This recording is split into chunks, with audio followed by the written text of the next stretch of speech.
welcome to the GOYA Gatherings podcast, a serene and inspiring space where the worlds of yoga and wellness converge. Every episode is a journey into the heart of yoga, offering you deep insights, uplifting stories, and practical wisdom.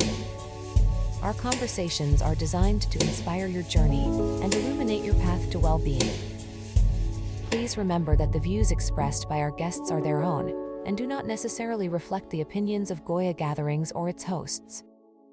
Welcome to the GOYA Gatherings podcast. My name is Mark. I'm part of the leadership team here at GOYA.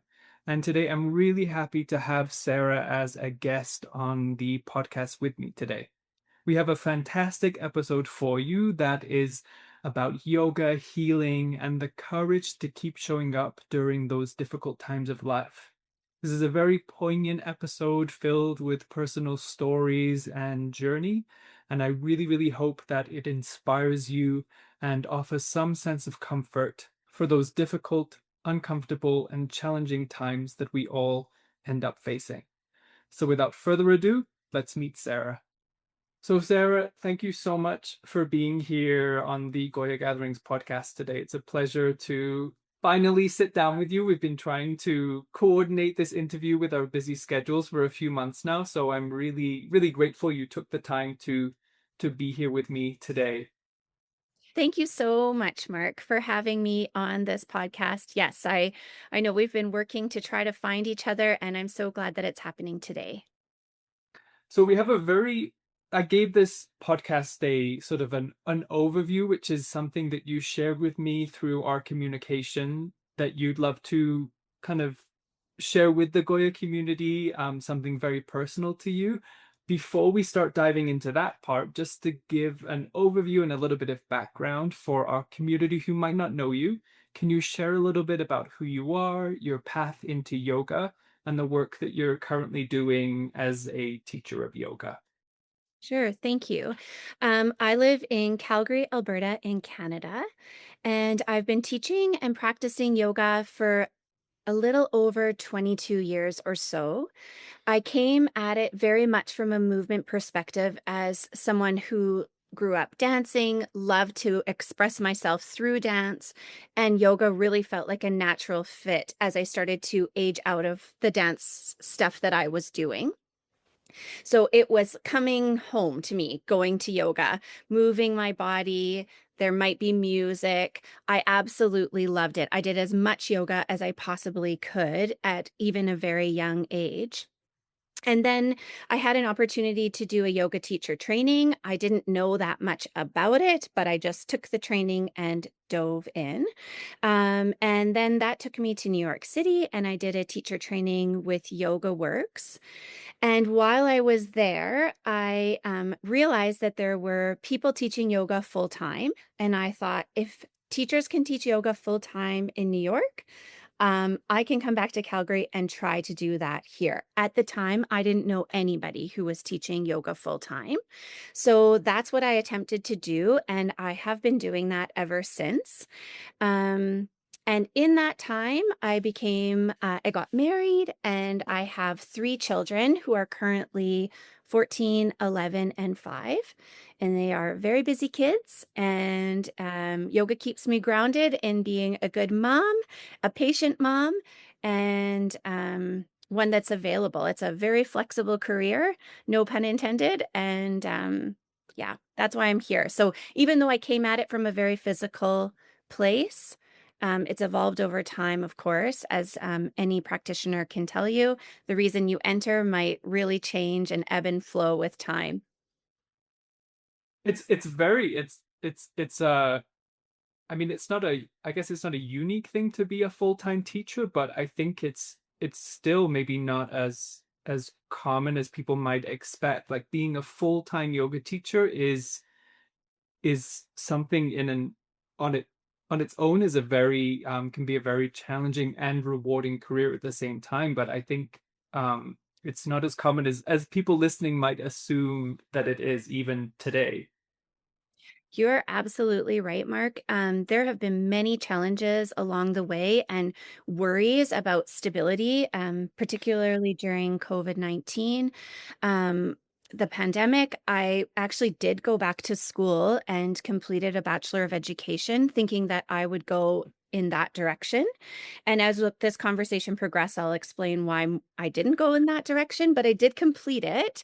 And the purpose was because was nervous about the instability of being an entrepreneur and teaching yoga in group settings and so much competition.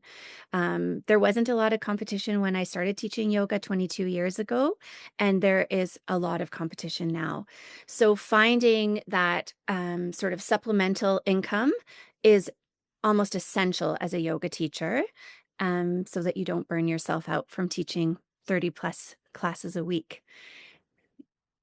It's true. Been there, done that, tried Yeah. it, and pivoted and evolved. Which brings me to sort of my next question, which is how over time, because you've obviously been teaching and practicing for a long period of time, how has your relationship with yoga evolved professionally and personally?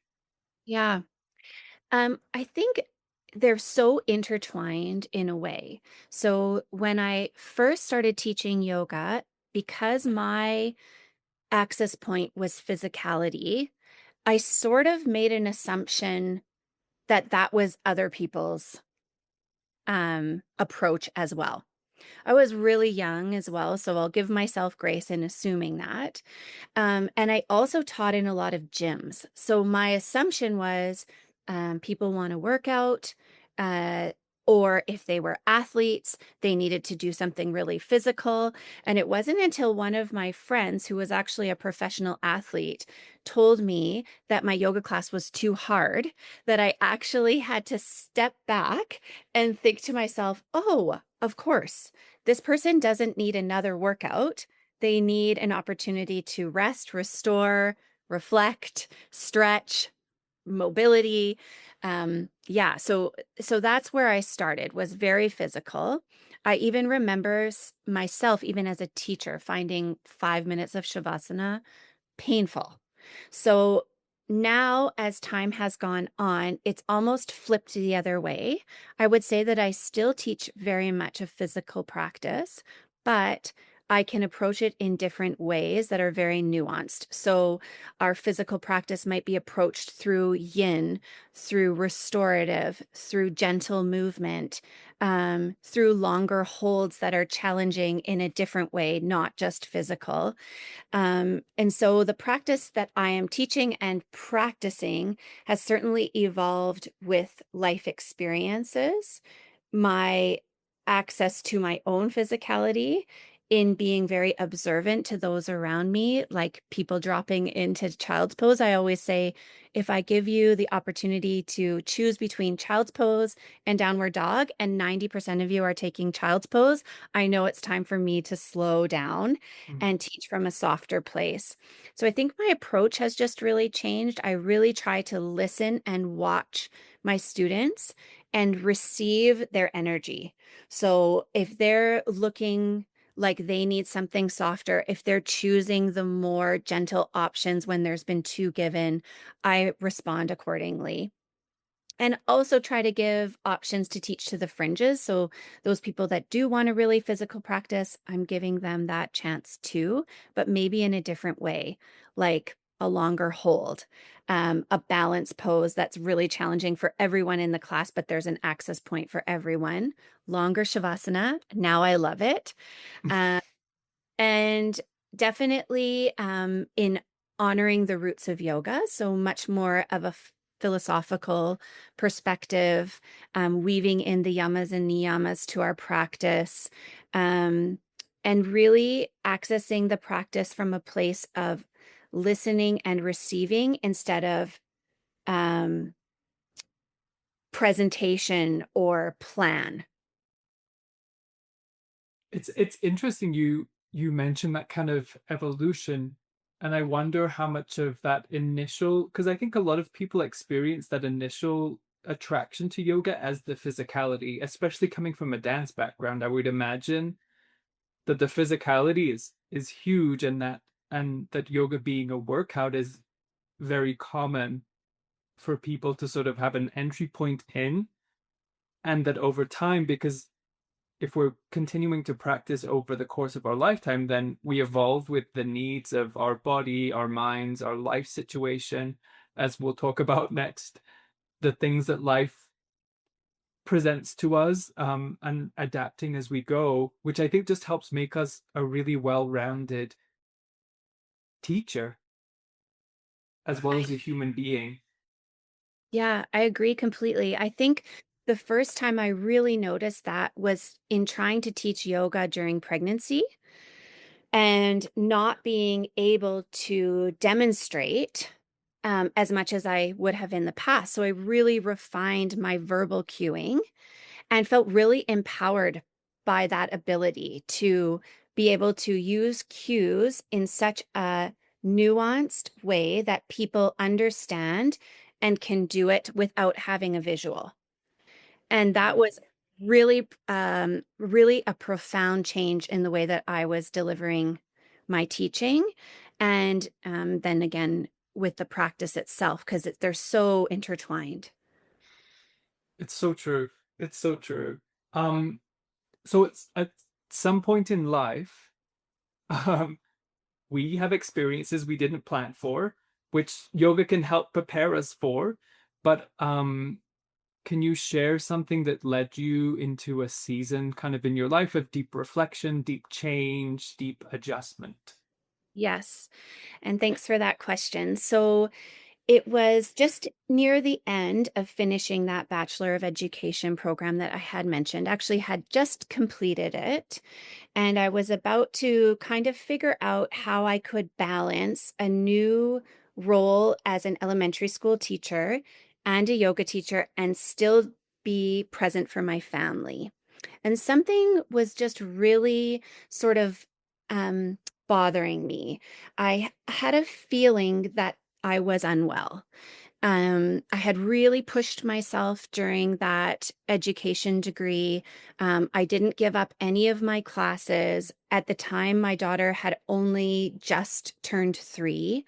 And so, through all of it, I really had a baby and a toddler and 2 other young kids. And I just was feeling quite unwell. And my intuition told me that I needed to definitely make an appointment with my doctor to pursue some clarity on a lump that I had found in my breast. And I knew that it was breast cancer, even though I have no family history and I was young and I had no reason to actually believe that it was breast cancer, but my intuition told me that it was. So when I went to the doctor, I was given a requisition right away to go and get scans. And it took a little bit of time, but I did get there. And then right away, they encouraged me to get a biopsy. I did get a biopsy, and the news what came back quite quickly that it was in fact invasive ductal carcinoma. And we found 2 tumors at that point. An MRI later revealed that I had 4 tumors. But because I had listened to my intuition and because it was fairly quick in diagnosis, it was caught at a manageable stage. So I am very grateful for that. And I do believe, and we might get a chance to talk about this later, that practicing yoga tunes you in with your intuition at such an astute level that sometimes it can be a blessing and sometimes it can be a curse because you feel a lot of things. In this case, I felt something that was really important to respond to, and I am really grateful that yoga encouraged me to do that. Um, so after that diagnosis, I went through a period of waiting. It wasn't like as fast as I thought it would be, maybe something I assumed from watching movies, but my surgeries and treatment didn't begin for a couple of months after that. But since then, I had 6 surgeries and have been going through hormonal treatment that has caused a lot of sensation that has been difficult to manage. And I am very grateful that I have yoga to help me manage those symptoms. It's so interesting. As you were speaking, the question was sort of forming in my mind about asking you about how yoga practice played into your intuition with your body, and that is such a fascinating connection that I'd love to talk a little bit more about that if we can, about because I often think that sometimes we're not people aren't always aware of the extra, I guess we could call them benefits of yoga outside of the mat. But that intuition and that connection to one's body is huge, and it's very easy to ignore sensations or intuition or feelings. But yoga sort of practice teaches us in a way to practice holding space for them.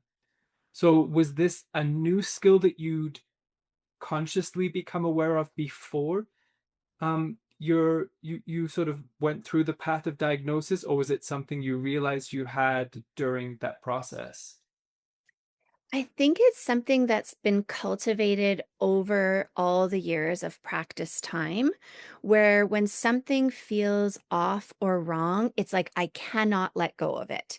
And whether it be health or a situation or a relationship, something that just doesn't feel right. And maybe it's my personality, maybe a lot of people experience this, but I do think when you spend so much time with your breath and your practice and svadhyaya, that self-study, it's really hard to turn away from yourself like that. So when that intuition and the messages are coming at you, or whether it be sensation that comes up, like you said, on your mat while you're in your physical practice, if it keeps coming up and up and up again, it becomes harder and harder to push it down. And I think that that is an absolutely beautiful gift of yoga, and maybe something that does differentiate yoga from other movement modalities. And runners and athletes of all sorts probably come up with all kinds of messages, because I think anytime you're somatic, anytime you're moving your body, you're going to be connected. But in yoga, there's so many different caveats to that movement, like the breath, the meditation, the different techniques, the pranayam, that make it really hard to escape your your intuition, everything that you already knew. No, it's so true. It's so interesting too to hear from someone about how they applied those, how you believed what you were experiencing, and then you followed through, which is also a huge part for people, is there's not always confirmation that what we're experiencing is real from the outside. So having gone like that, now you have like concrete evidence of what you experience, and your intuition tells you can in fact be very correct. Like that's huge. Yeah, it was empowering, even though the news Mhm. wasn't one that I would have liked to receive.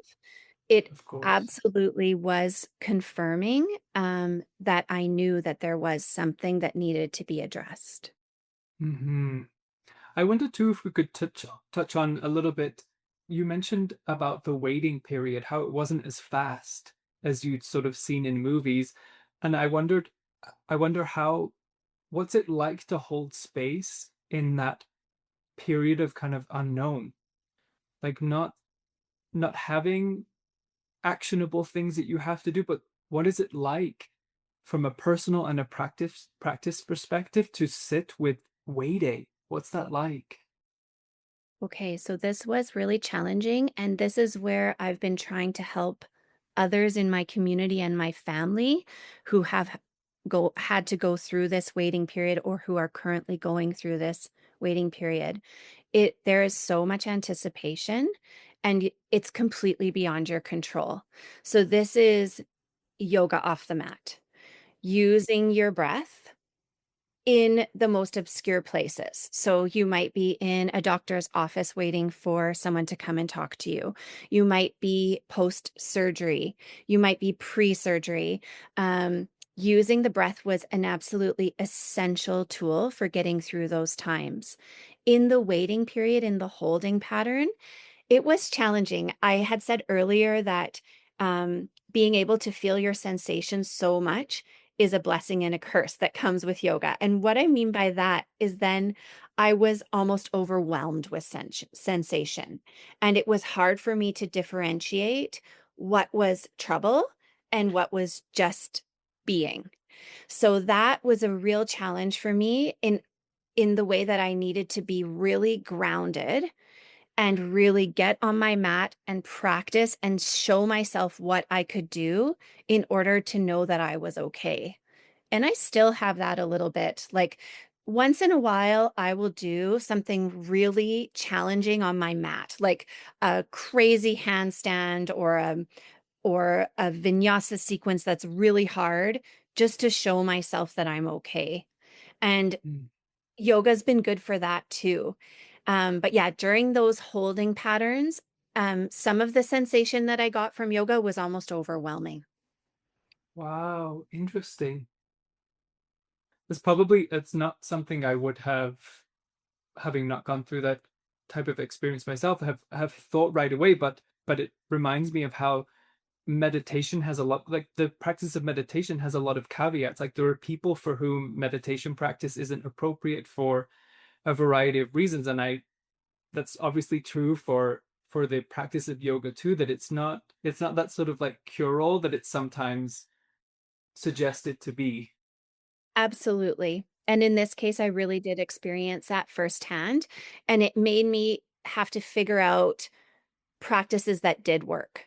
So whether it just be breathing, as simple as diaphragmatic breathing, maybe that's my practice for the day. Maybe I just get my strap and do my hamstring stretches, and that's my practice for the day. Um, Maybe it was something more active or a pranayam that worked, but you're absolutely right that the way that I was practicing wasn't as much of a cure-all or a helpful thing during those holding periods all the time. Did it, has it, did going through that and sort of having to adapt and change your practice and relationship with yoga have an effect on how you share yoga now? Yeah, it did. And I actually think it's a humongous gift. Mm. I work with a lot of people who go through health crisis or some a life event that has caused a lot of trauma for them.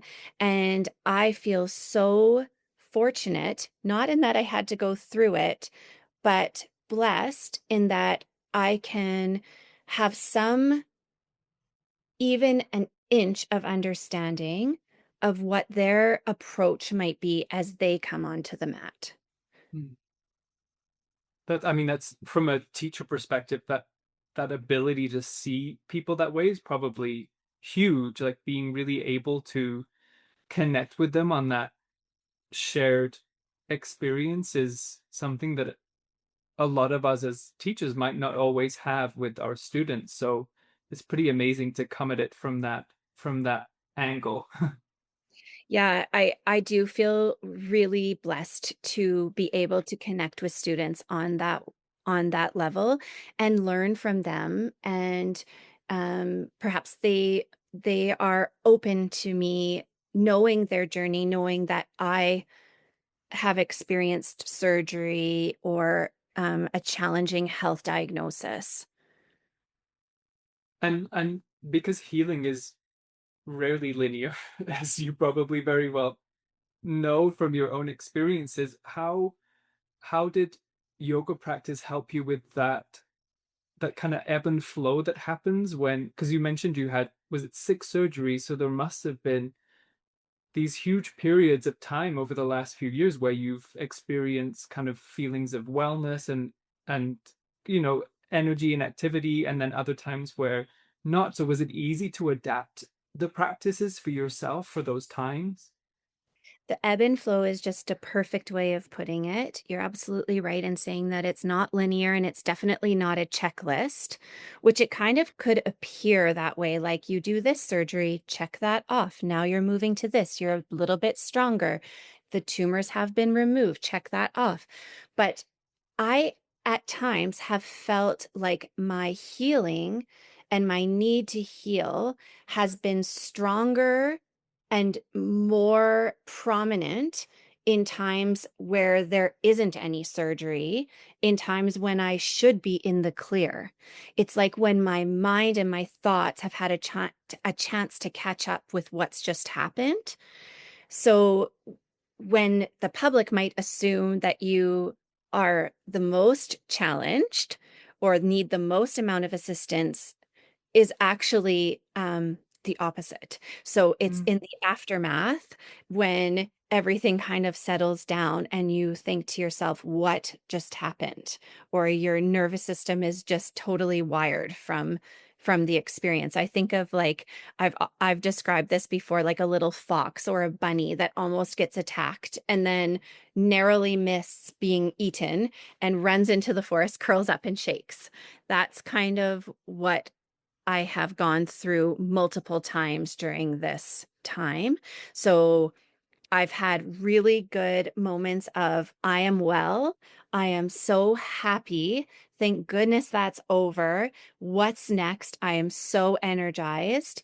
And then all of a sudden, I'll just kind of go into a phase where I can't do that. I have to put up huge walls and go really inner and work inside.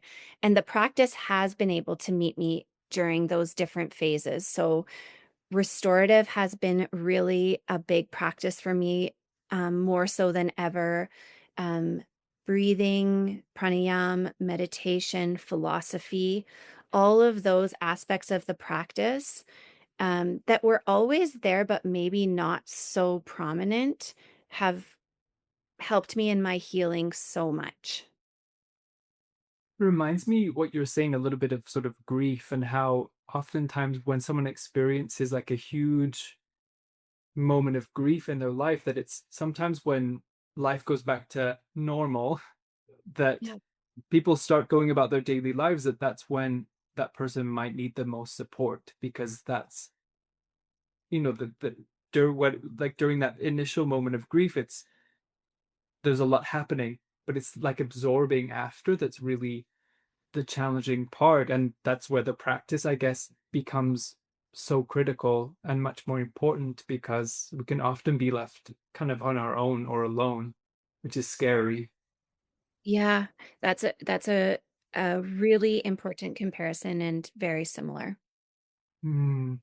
Did you, so I think we maybe talked about like how it impacted your practice, which is your teaching, which is that you're able, you sort of develop these or continue to develop these ways of seeing students and sort of this deeper understanding of what their needs might be or what might be helpful for them. Are you teaching in a lot of group classes or one-on-ones? Like what does it look like now for you in terms of sharing yoga? Well, I'm really lucky.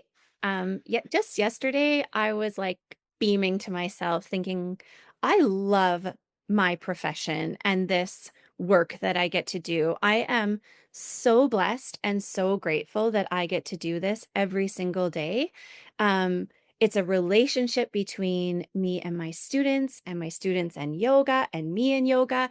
And it's so exciting. I love my work. So I'm just going to say that. At the moment, what I'm doing is teaching quite a bit of group classes. So I rent a space out. Unfortunately, during the pandemic, the studio that I was teaching at full time, we had to close, like many yoga studios. And a couple of teachers and I have found space where we are able to rent the space almost like a co-op community space. It is a community center, but it is absolutely beautiful. We call it the snow globe here in Canada because there's windows all the way around.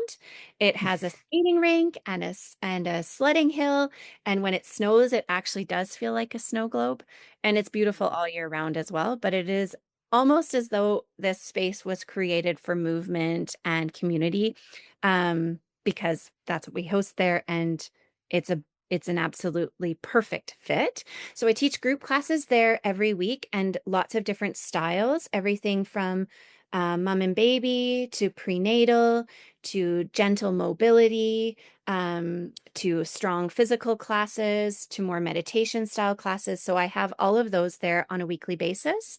And then I also teach quite a bit of private yoga as well. Oh, okay, amazing. The space sounds incredible. Yes, I will send some pictures. Yeah, no, I'd love to see some. It sounds, yeah, I can imagine sort of this beautiful snowy landscape right now. It's so serene. It's really peaceful. I wanted to ask you too, because sometimes I think we have the assumption, similar to what you were saying before, that sort of that we'd ever be sort of at a place where we are, I don't want to say it, but sort of healed. Like Mhm. that the journey is maybe different for everybody, but I wanted to touch on whether your healing journey is continuing, what it looks like now for you. I just think it'd be really fascinating to hear from you a little bit about what that is now for you in your life. Thank you, Mark, for having that perspective and asking that question. I I know that people who have asked me if I feel complete and healed are asking from a place of well intentions and of good intentions, and that they really care about me deeply. And I probably would have proposed that question to someone like me before I went through this as well. Like, when is your healing complete? And I really struggled with that when I was asked it because I felt like nowhere near complete. I felt forever changed. I'm sure that my brain has changed, and I will never not know what it's like to have had that experience. And that's good. I'm grateful that I am at that place now. Um, I do wish that sometimes I could go back to my innocence. Um, And I do wish that sometimes I could feel a little bit more confident that every time I feel sick for a while, that I'm not dealing with something a little bit more precarious. But I do think that confidence will come with time. Um, I think healing is now my lifelong journey. And I think the ebb and flow of it will come all the time. I think that the edges will soften. And I really hope that I will have the strength to help other people going through similar scenarios. But I don't know that healing can ever be tied up with a little bow and then put up in the cupboard. Um, I think it just changes. Your approach to it Well, changes and your fear changes. and so you imagine that this journey is probably one that is lifelong for you? Yeah, I do feel like it is lifelong. I mean, I talk to some people who say, "Oh, I had breast cancer 20 years ago and I'm doing great." And that is so inspiring and wonderful. And I assume that that will be me as well. And I don't think in 20 years it will be as raw as it was 2 years ago. But I do think in 20 years I'll still have the experience and the both the somatic experience and the brain experience of that story. Hmm. I guess in a way it becomes part of you, and then moving forward, that's like you said, like you've changed. It's Yeah. so that change is gonna show up in a variety of different ways and perspectives and relationships and everything. Yeah, just like anything, like having a child or moving to a different country or any huge life event, it changes you. And so even though your healing might feel less urgent, it's still always part of your experience without having had the story now define you. Hmm. I guess that's the important thing too, right? Is how your relationship with that particular story and how it affects your movement through the world is probably a huge thing to also figure out. It really is, yeah, and, um, I've been both public and private with my story, and I think it's because I am trying to figure out my relationship with it, and I've not really forced it.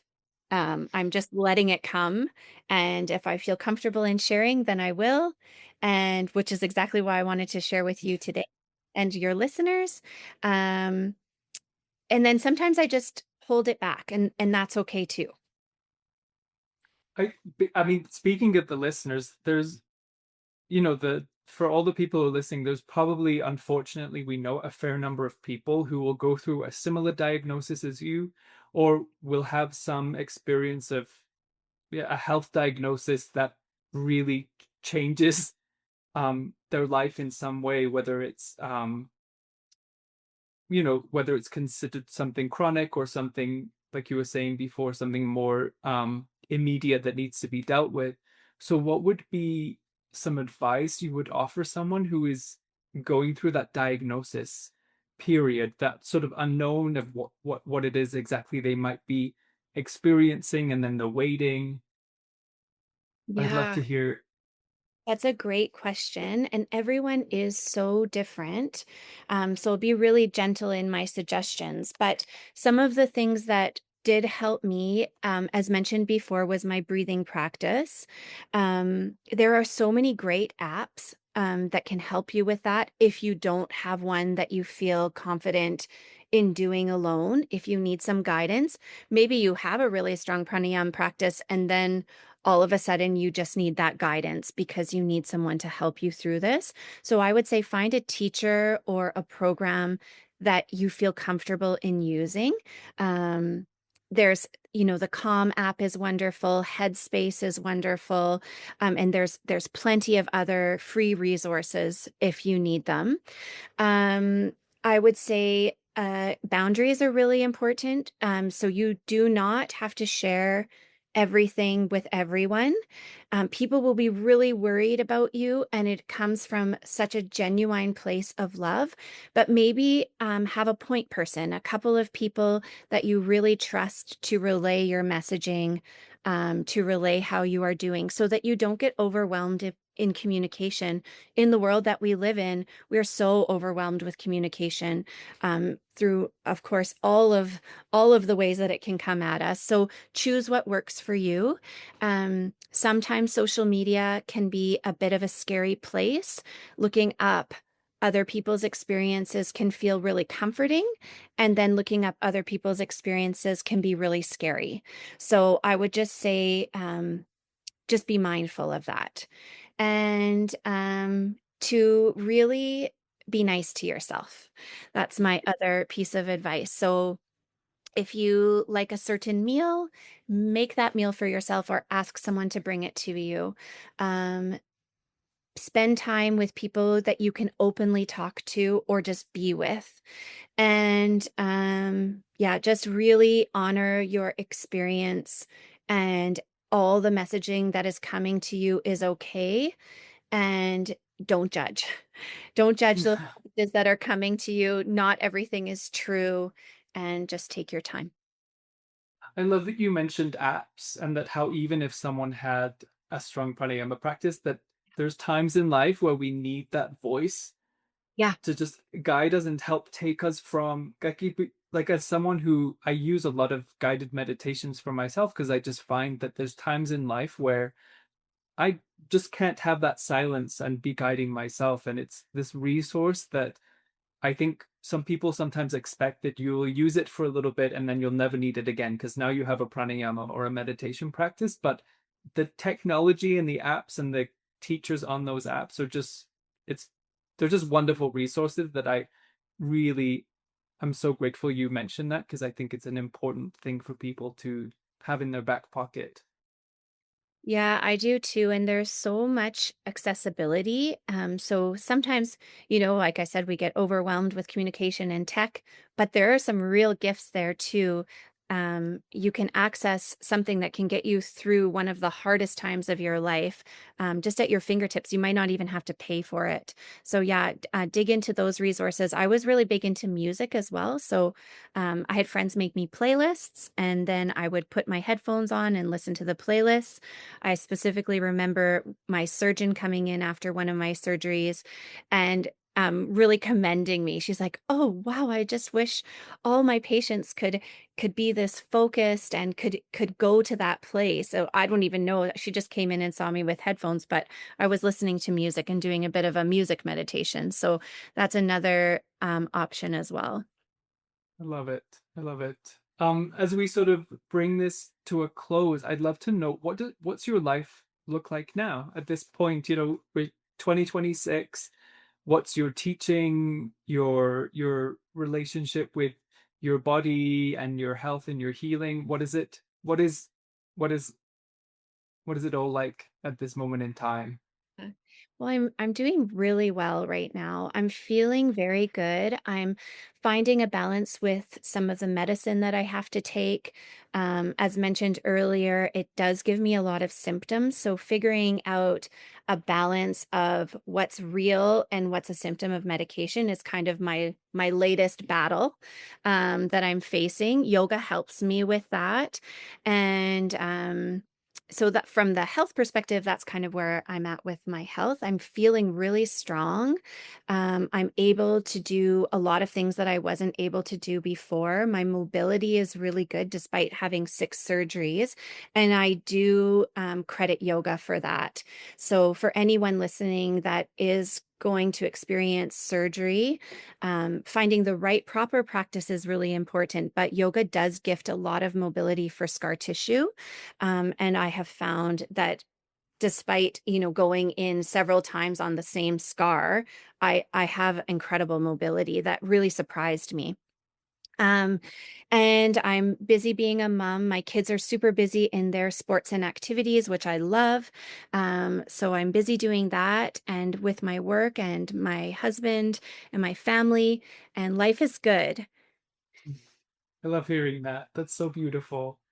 Thank you, Um, Mark. h- how can our listeners connect with you? Because they always are looking for ways to connect with people, find out more about them, what they offer. So, what would be the best ways? My website and my newsletter are my primary way of communicating. I have a website through Offering Tree, which, if you have any teachers listening who are thinking of a website, I just cannot recommend Offering Tree enough. It really helped me through these challenging times as well because it does absolutely everything in one place. So, all the financial, I had lots of videos online, which was really helpful when I was off. So my students were still able to practice with me. And I was able to communicate with my students well through my emails that come right through my website. So my website and my newsletter are my number one ways. You can also connect to me through Instagram, and we'll link that. And yeah, those are my main ways of communication. I chat by email to anybody who wants to reach out by email. And if anyone is going through a diagnosis similar to mine and they want to talk, I'm here. Oh, that's so beautiful. Thank you for sharing your contacts with us, and we'll put those all those links in there, and for opening up that invitation for people to contact you. That's such a huge thing, especially in the yoga community where we can feel very isolating. It can be quite an isolating experience to be able to reach out to someone who's had been through a similar or related experience. I think is such a gift. So thank you for that. Thanks, Mark. Yeah. As a teacher, it's a bit of a unique experience. Like, I'm not unique in being a teacher that's had a diagnosis, but sometimes a teacher is seen as someone who has really good health. So it can be shocking for those around you to think, oh no, if that happens to my teacher, that means it can happen to anyone, which is true. Cancer does not discriminate. So that was a little bit of an awakening for me. Hmm. Well, make sure to put all those links in there. And again, I'm so grateful that we the our universes coordinated themselves and we were able to sit down together today for this chat, and it's been a pleasure to meet you through camera for the first time, and I hope that we get to do many more things together in the future. Me too, Mark. Thank you so much. I enjoyed our conversation so much.